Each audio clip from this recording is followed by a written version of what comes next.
Hey everyone, welcome to Dog Matters Facebook Live. Today we're going to talk about another topic that people have been asking about on the page, which is how to get your dog to bring the ball all the way back to you when you're playing fetch. A lot of dogs, they get the ball and they really love having the ball, but they don't like bringing it back to you. So that's what this video is going to be about today, so that you can actually throw the ball and your dog will go get it, but actually bring it all the way back and want to bring it back as well. So I'm going to use Envy as a demo to bring the ball back and show you how to get your dog to bring the ball all the way back to you, and also how to get them to drop it and maybe even place it in your hand, which would be pretty cool. So let me know in the comments if you've got a dog that does this and doesn't bring the ball back. When we asked the questions, I think it was about a week ago, of what you guys wanted to see me talk about, this was surprisingly one of the bigger topics that people are having trouble with. Now, one of the reasons that dogs often don't bring the ball back, like I said before, is that they just love the possession of the item. So what we want to do is change it to not just be about the item of the ball, but being about you, and that the value of that ball comes from you as the handler. So what you really want to do is make yourself rewarding because you produce the reward, rather than that object being the main rewarding thing, because you don't want a toy to be more exciting than you. So no matter what reward you're using, you want it to be produced from you, coming from you for the dog. So what you want to do, first of all, is you want to get two balls that are preferably identical or similar. Now, I actually myself don't have two balls that are the same. Yes, that's why I'm laughing. So I have two that are a similar size as I could get. But to Envy, it doesn't really matter. She is pretty ball obsessed, and I thought that she would be a good dog to use as a demo of for this, because she does get a little bit possessive and love having the ball just in her mouth and holding onto it rather than bringing it back to me. She does do it, but I need to often call her. She's still in that sort of stage. Now, I've got another really good tip for you. We're outside in the backyard doing this today, but if you really have trouble with your dog bringing the ball back to you, a really good tip that I actually got from another trainer is to put the dog in a smaller space. So have the dog in a really small room that's a really boring room and nothing else to do except to get the ball or come back to you.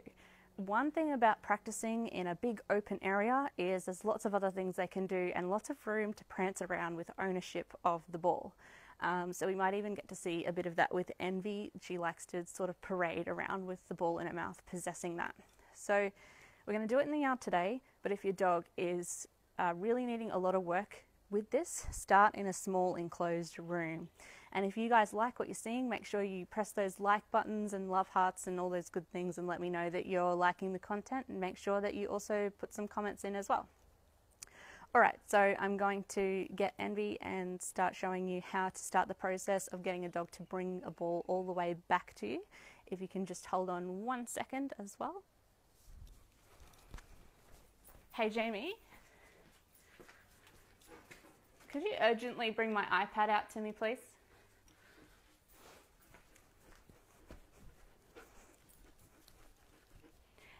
Okay, I'm just getting Jamie to get my iPad, as you heard, so that I can check the comments on there, because sometimes I can't see them all on the phone. So first thing that you want to start with, and Envy nearly knocked over the tripod, is to use a leash. So put your dog on a leash. You can start, there she goes. You can start with just a normal leash first, and then a long line if you have to. Thank you.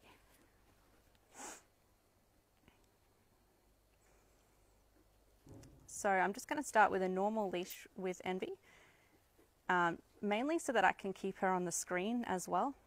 Okay, cool. Envy, sit.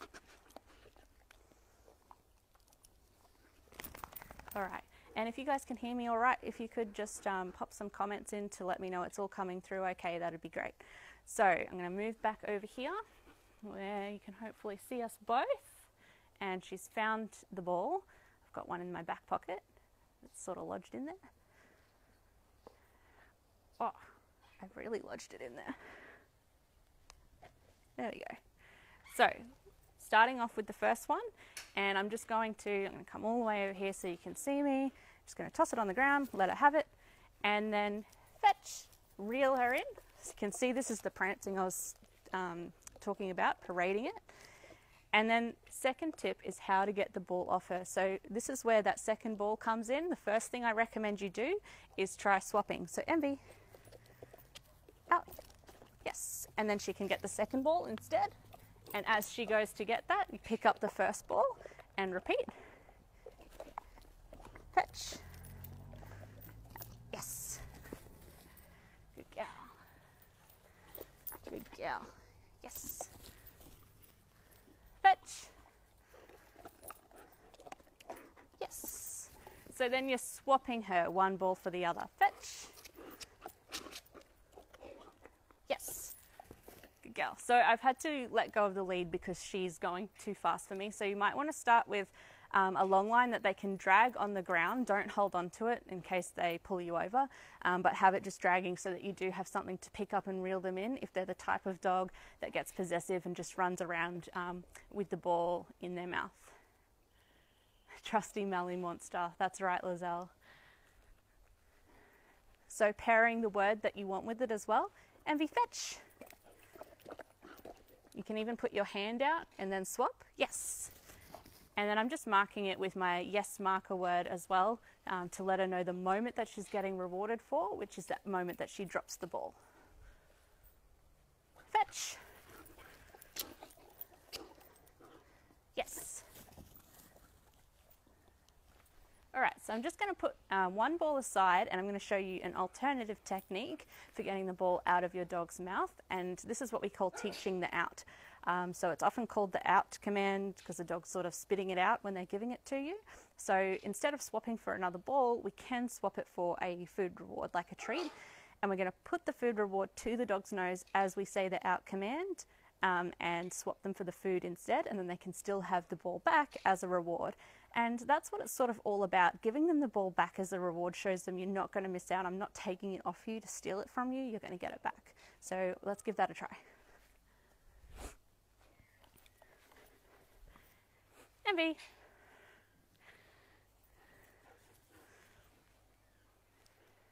Fetch. So I'm going to put my hand out and put the treat on her nose. Yes, she gets the treat and fetch. And she gets the ball back as well, so she gets 2 rewards. Going to get another treat ready.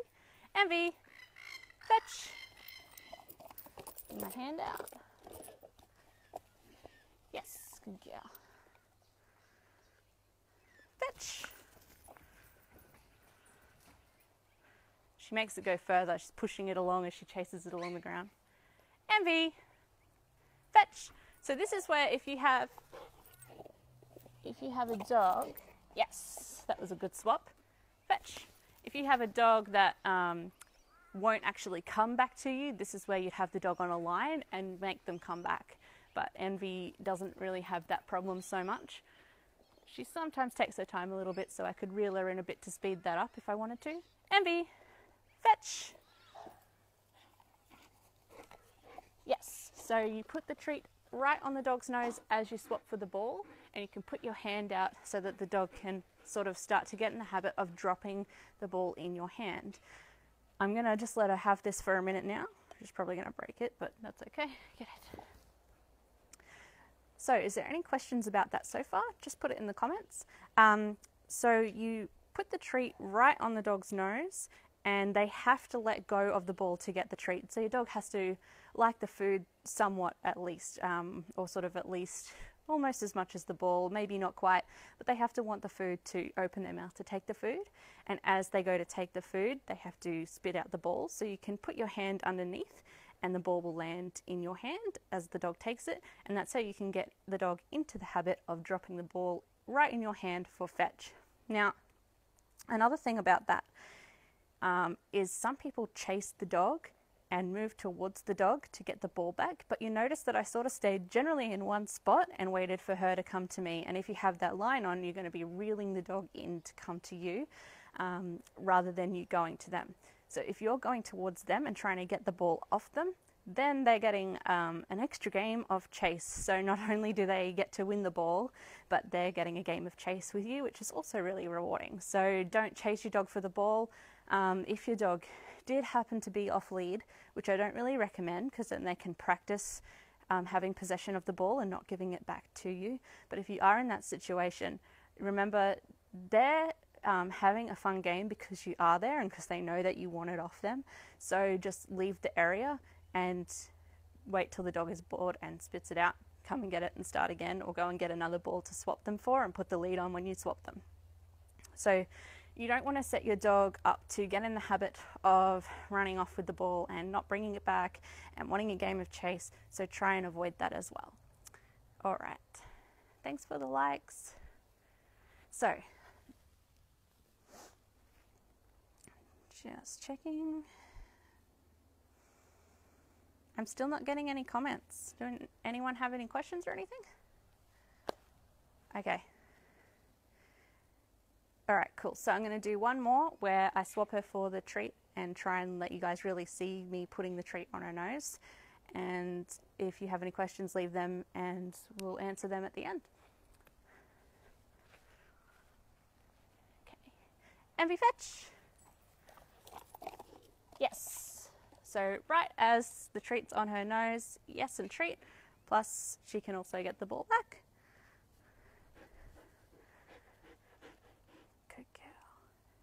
Platz. Yes. Good girl. Hey Amy, good to see you. Thanks for joining us. So we're just talking about fetching the ball today and getting a dog to bring the ball all the way back and swap for another ball or for a treat, which is what we're doing now. So I'm going to give that another go and see if I can get this happening a little bit closer for you guys without the dog knocking over all the equipment. There. Fetch.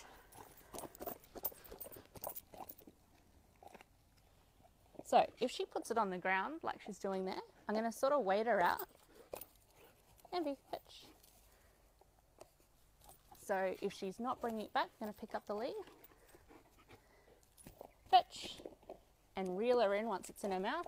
Then put my hand under and swap. Yes. That one took a bit of effort. Fuss. No. Good. Look. Yes.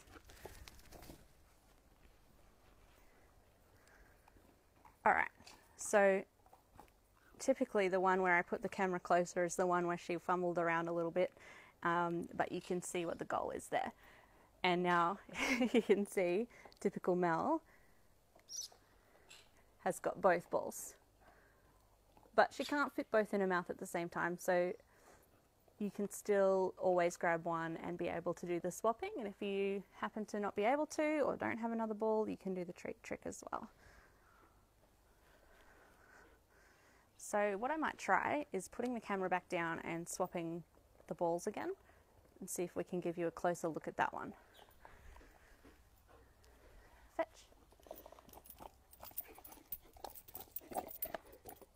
Yes. Good. Did you guys see that one all right? Hopefully. Fetch. Envy. Oh, distraction. Good girl. Fetch. Else. Yes. Good job. Could you see her jumping then? It was pretty cool.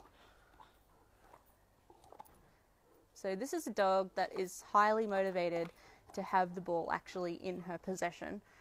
So we did actually have to work on this one with Envy and using the exact techniques that I showed you. And as you can see, she still has a little bit of hesitation. She still really wants to hold on to that ball, but she also knows that the only way to keep the game going is to bring it back and swap it for another ball or for a treat, and that there's something else in it for her.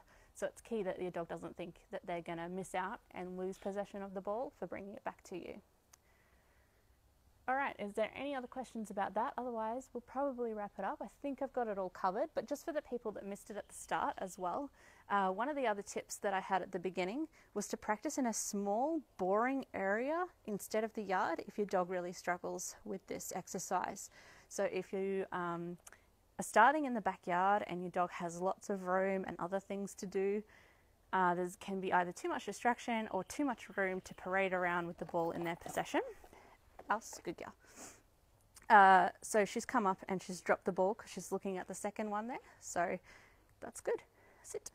Good girl. So yeah, practice in a small room where it's really boring and your dog has the choice of getting the ball and bringing it back to you, and that's it. And still have them on a leash to start with as well, but you'll be able to more quickly progress to off leash in a small area first. And then when you're practicing in bigger areas, have that long line dragging on the ground so you've got something to pick up and reel your dog in with the ball to get them to continue the game. Once they're knowing to swap for you, make sure that they are bringing it all the way to you and that you're not chasing them at all. Alright, so if no one has any questions, whoa, look out, sit. If no one has any questions, we're going to leave that one there. And thanks for those that tuned in. If you've got any value out of this video, if you could please share it, that would be great. And we will see you in the next one. On the next one, I'm planning on talking about puppy raising and puppy socialization, and I'm hoping I can get that one done for you tomorrow. If not, it will probably be Sunday or Monday, but I'll give you guys a heads up for that one when I do decide when that's coming next. Alright, so thanks everyone for joining us, and I'll see you next time. Bye, have a good weekend.